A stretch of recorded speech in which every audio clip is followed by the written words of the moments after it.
दुनिया की तमाम छोटी और बड़ी खबरों के लिए हमारे चैनल को सब्सक्राइब करना न भूलें और बेल का बटन जरूर दबाएं। दोस्तों, मैं सहल कुरैशी।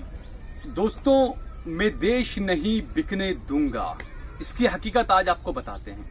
क्योंकि हमने बहुत सुना, ये बेच दिया, वो बेच दिया। आज हम एक बड़ी खबर लेकर आए हैं। दरअसल पीटीआई पर एक खबर थी, cabinet not issued for 100% FDI in BPCL disinvestment. ये पीटीआई की खबर है दोस्तों। 1952 में भारत पेट्रोलियम कॉर्पोरेशन लिमिटेड की नींव रखी गई थी और कहा जाता है कि इसका सालाना जो मुनाफा है वो तकरीबन 10,000 करोड़ का रहता है।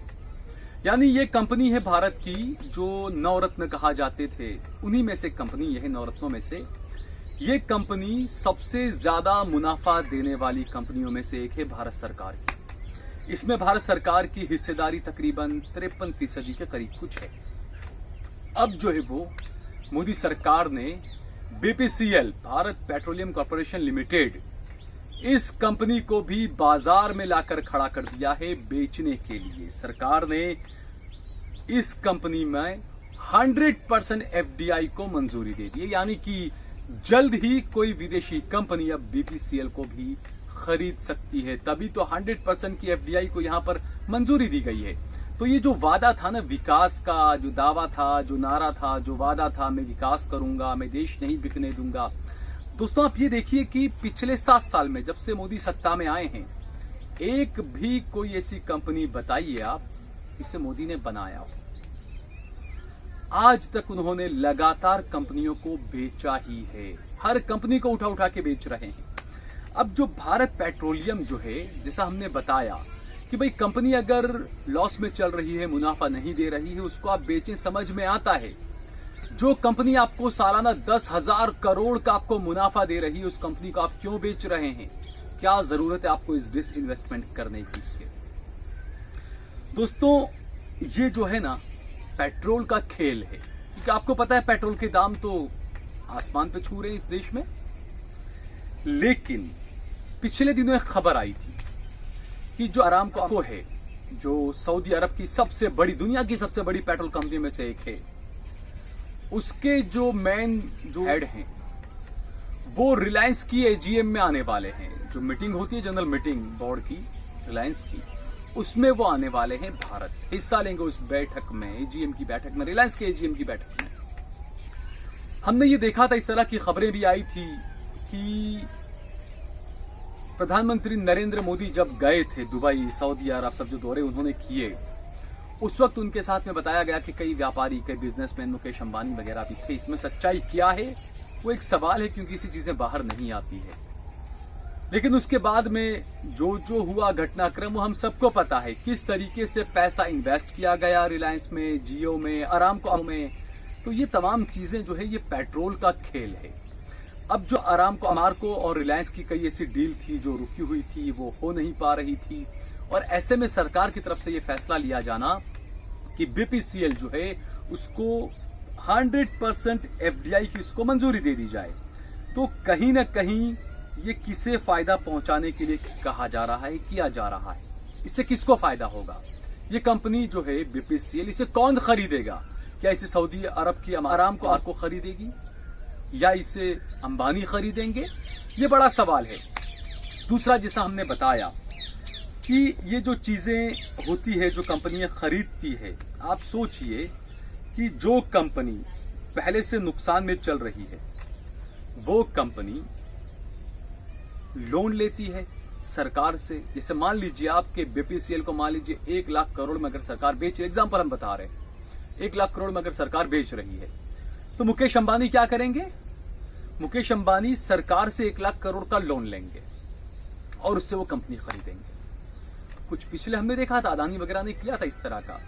तो ऐसा भी होता है कि सरकार से पैसा लो और सरकार की ही कंपनी को खरीद लो, और उसके बाद में सरकार आपकी लोन को जो है वो घाटे में डाल देगी, आपके मजे हो गए। तो ये जो कहा है ना कि देश नहीं बिकने दूंगा, ये कई सवाल उठ रहे हैं इस पर। क्योंकि बीपीसीएल जो कंपनी है 1952 में इसकी नींव पड़ी थी, इसकी नींव डाली गई थी। इंदिरा गांधी ने इस कंपनी को 1976 में 3 ऐसी विदेशी तेल की कंपनियां थी, उसको नेशनलाइज कर बीपीसीएल बनाया था इंदिरा गांधी ने। और उसके बाद में हमने देखा, जैसा हमने बताया, कि लगातार 10,000 करोड़ का मुनाफा हर साल ये कंपनी देती है। अब मोदी सरकार ने कर दिया, मार्केट में लाकर खड़ा कर दिया बीपीसीएल को भी। बोली लगी कि जो आए खरीद के ले जाए बीपीसीएल को। तो ये जो वादे थे ना कि देश नहीं बिकने दूंगा, अनभक्तों से पूछा जाना चाहिए कि आप क्या कहेंगे इस पर। क्या यही विकास है? अगर ये विकास है तो फिर विनाश किसे कहते हैं? एक एक करके आपने सारी कंपनियां बेच दी, हर किसी को आपने मार्केट में, बाजार में लाकर खड़ा कर दिया कि यह हमें बेचना है। तो विकास कौन सा है आपका? आपने पिछले 7 साल में कौन सी ऐसी कंपनी बनाई जो दूध देती गाय जिसे कहा जाए? क्या आपने ऐसी कोई कंपनी बनाई पिछले 7 साल में? जबकि आपने जो कंपनियां बेची उसकी आप फहरिस्त निकाल कर देखिए। मैं सभी से कहूंगा, ये आप चाहे बीजेपी के वोटर हैं, कांग्रेस के वोटर हैं, आप अनभक्त हैं या जो भी हैं, आप खुद इस बात को समझिए कि पिछले 7 साल में क्या मोदी सरकार ने कोई ऐसी कंपनी बनाई जिससे ये कह सके हम भारतीय कि हाँ, हमारी भारत की ये बड़ी अच्छी कंपनी है। जबकि भारत की जो अच्छी कंपनी थी, बीपीसीएल है, बीएसएनएल है, बहुत से अलग अलग कंपनियां थी, उन सब का क्या हाल कर रखा है ये हम सभी को पता है। दूसरा, ये जो बीपीसीएल है, इसको बेचने के लिए 53,000 करोड़ रुपया मिलने का अनुमान है कि सरकार जो है अपने जो हिस्सेदारी इसमें बेचेगी, 52.48% कुछ हिस्सेदारी है, यानी 53% के आसपास हिस्सेदारी भारत सरकार की है।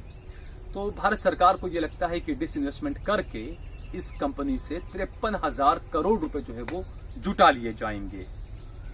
और इस साल विनिवेश से जो है वो ओवरऑल देखा जाए, सब मिलाकर भारत सरकार ने जो टारगेट रखा है वो 1.25 लाख करोड़ कमाने का टारगेट रखा है। यानी 1.25 लाख करोड़ जो है वो इस वक्त डिसइन्वेस्टमेंट के जरिए सरकार पैसा खड़ा कर लेगी।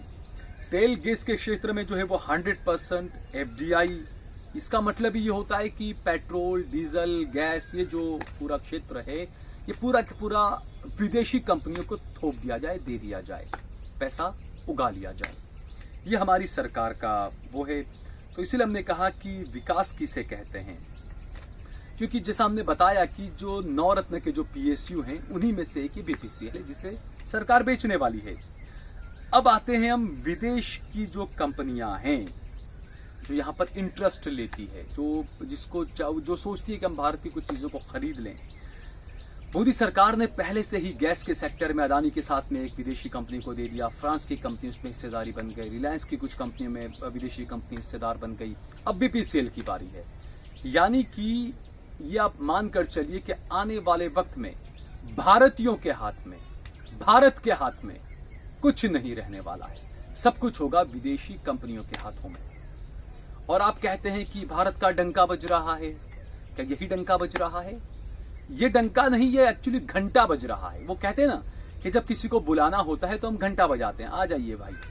तो ये डंका नहीं, मोदी जी घंटा बजा रहे हैं और घंटा बजा बजा के विदेशी कंपनियों को बोल रहे हैं मैं भारत बेच रहा हूं, आइए और खरीदिए आप। तो ये जो कहा था ना कि भारत का डंका बजेगा, मैं देश नहीं बिकने दूंगा, ये असल में उल्टा है कि मैं घंटा बजा रहा हूं, आपको बुला रहा हूं, आप आइए, मैं देश की हर कंपनी को बेच रहा हूं, आप आके ले जाइए, जो कंपनी आपको चाहिए ले जाइए।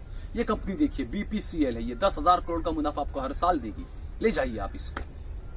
तो ये चीजें क्या बयान करती है, ये चीजें आपको क्या दिखाती है? भारत आखिरकार किस राह पर चल रहा है, ये कौन सा विकास हो रहा है? आपको उलझा दिया गया हिंदू मुसलमान इन सब डिबेट्स में, आपको उलझा दिया गया लव जिहाद में, 3 तलाक में, जिसका इस देश से कोई लेना देना नहीं है। इस देश के लोगों को रोजगार चाहिए, इस देश के लोगों को चाहिए कि उनके रुपए की कीमत बढ़े। लेकिन यहां पर क्या हो रहा है? आपको लगता है रोजगार बढ़ेगा? दूर दूर तक कोई उम्मीद अभी तो लग नहीं रही है। आने वाले वक्त में हालत जो है वो और ज्यादा बद से बदतर होने वाले हैं अर्थव्यवस्था को लेकर देश के।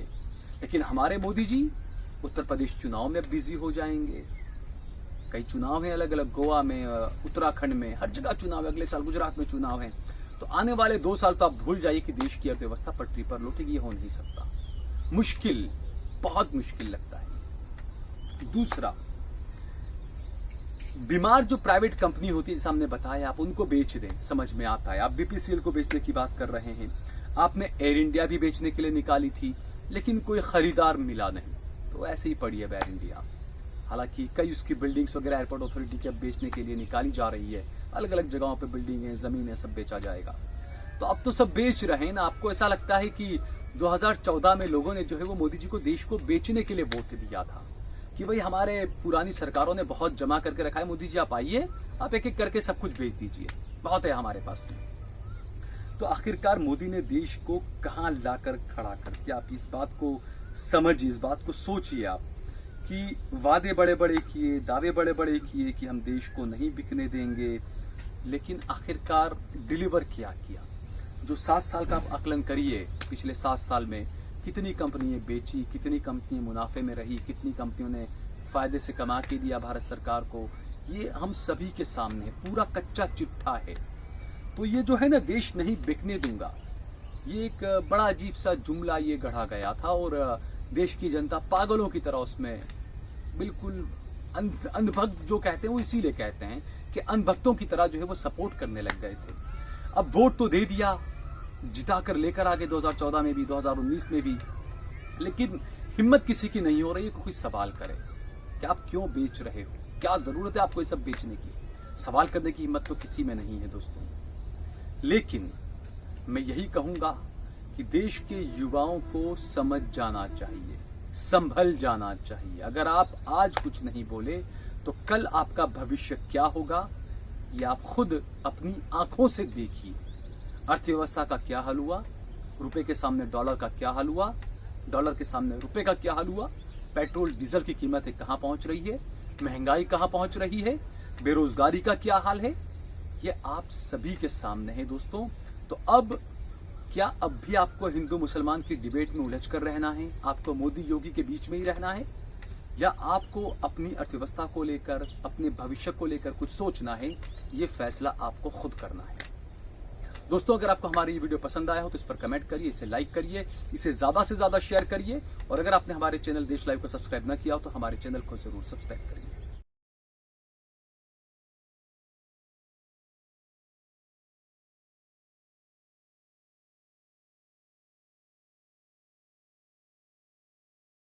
आप देख रहे हैं देश लाइव, देश की आवाज।